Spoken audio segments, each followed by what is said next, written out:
Now, it had been more than 2 months since North Korea provoked its neighbors to an act like this, so a missile launch around this time was not totally unexpected.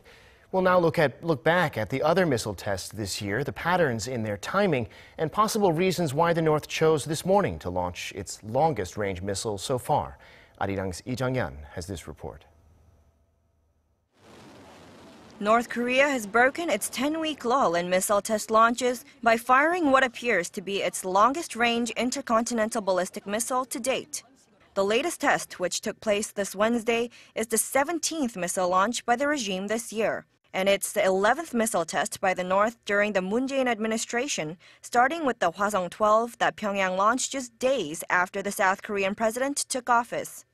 The pattern of tests conducted by the regime this year indicated there were between 1 and 4 nuclear or missile tests every month, so the 2-month lull in tests had raised hopes, now proven false, that the regime may be ready for diplomatic dialogue.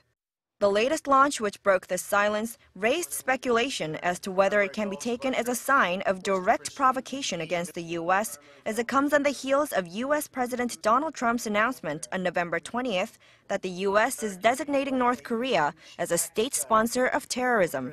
However, Cho Sung-yeol, senior researcher at the Institute for National Security Strategy, says that based on the altitude and range of the latest missile test, it is most likely to have been planned in advance, rather than instigated by certain events.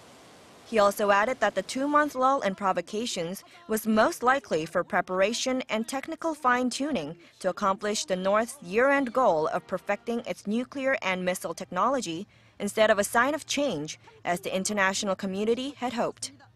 Jeong-yeon, Arirang News.